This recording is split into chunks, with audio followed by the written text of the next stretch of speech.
चलिए अब बात कर लेते हैं प्रधानमंत्री नरेंद्र मोदी के ऑस्ट्रेलिया दौरे की। भारत और ऑस्ट्रेलिया के बीच हुई नई यूरेनियम डील सिर्फ परमाणु ईंधन खरीदने तक का समझौता नहीं है, ये हिंद प्रशांत क्षेत्र में बदलते शक्ति संतुलन का बड़ा संकेत है।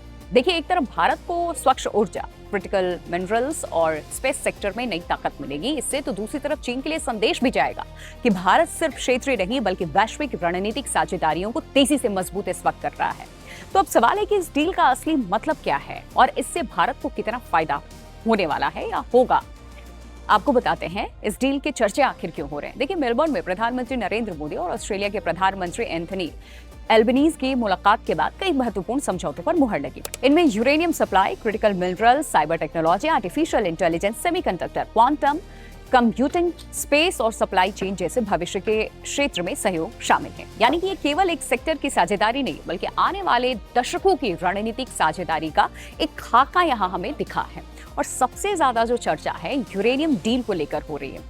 अब ऑस्ट्रेलिया भारत को यूरेनियम उपलब्ध कराने वाला 5वां देश बन गया है और ये समझना जरूरी है कि भारत ये यूरेनियम परमाणु हथियार बनाने के लिए नहीं बल्कि यहाँ परमाणु ऊर्जा संयंत्रों में बिजली उत्पादन के लिए खरीद रहा है। भारत का लक्ष्य 2070 तक नेट जीरो उत्सर्जन हासिल करना है और इसके लिए कोयले पर निर्भरता कम करना जरूरी है। परमाणु ऊर्जा इस लक्ष्य को हासिल करने के लिए एक महत्वपूर्ण माध्यम मानी जाती है, लेकिन ये कहानी सिर्फ ऊर्जा तक सीमित नहीं है। असली संदेश रणनीतिक है। पिछले कुछ वर्षों में चीन हिंद प्रशांत क्षेत्र में अपना प्रभाव लगातार बढ़ाने की कोशिश करता रहा है। दक्षिण चीन सागर से लेकर के हिंद महासागर तक उसकी सक्रियता बढ़ी है।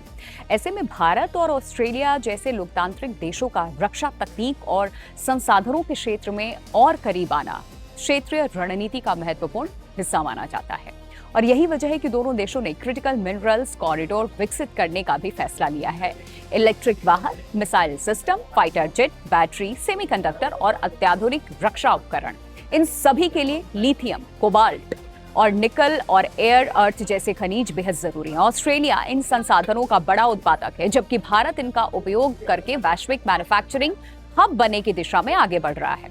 स्पेस सेक्टर में भी ये साझेदारी बेहद अहम है। ऑस्ट्रेलिया के कोकोस द्वीप पर भारत का स्पेस ट्रैकिंग टर्मिनल स्थापित किया जाएगा और इससे गगनयान जैसे भारतीय मानव अंतरिक्ष मिशंस को उनकी निगरानी और संरचना क्षमता और मजबूत कर देगी। यानी कि ये सहयोग केवल धरती तक सीमित नहीं है बल्कि अंतरिक्ष में भी भारत की मौजूदगी को और सशक्त करेगा। देखिए, प्रधानमंत्री मोदी ने दोनों देशों के रिश्तों की जो तुलना है क्रिकेट से करते हुए ये भी कहा कि एजेंडा वनडे की तरह स्पष्ट है, फैसले T20 की तरह तेज है और साझेदारी टेस्ट मैच की तरह लंबी और भरोसेमंद है। और ये बयान केवल प्रतीकात्मक नहीं था बल्कि दोनों देशों के दीर्घकालिक भरोसे को दर्शाता है। अब सवाल यहाँ ये भी है कि क्या ये समझौता चीन के खिलाफ है। तो आधिकारिक तौर पर देखिए, भारत और ऑस्ट्रेलिया ने किसी देश का नाम बिल्कुल नहीं लिया। दोनों देशों का ये कहना है कि उनका उद्देश्य मुक्त, सुरक्षित और नियम आधारित हिंद प्रशांत क्षेत्र को मजबूत करना। हालांकि रणनीतिक विश्लेषक ये मानते हैं कि ऐसे समझौते क्षेत्र में शक्ति संतुलन को प्रभावित करते हैं और चीन ही ने निश्चित रूप से गंभीरता से देखेगा।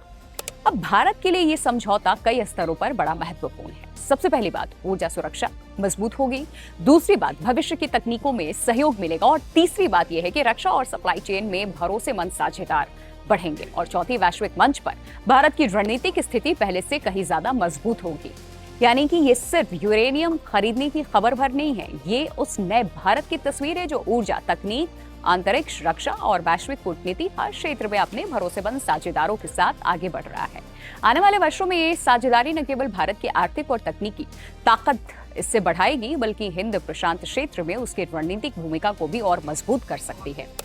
तो ये OTP में 3 अपडेट हमने आपको दिया है और आगे आप क्या कुछ OTP में सुनना चाहते हैं या किन खबरों पर आप चाहते हैं कि हम अपनी राय रखें या बात आपके सामने रखें, रिपोर्ट आपके सामने रखें, आप जरूर कमेंट कीजिए ताकि हमें भी पता चले कि पब्लिक हमें देख रही है, सुन रही है और पब्लिक आखिर चाहती क्या है, क्योंकि शो का नाम ही है जो इस वक्त जिसके माध्यम से मैं आपसे जुड़ी हूँ, ओवर टू पब्लिक। तो पब्लिक आखिर चाहती क्या है, कॉमेंट करके हमें बताएं।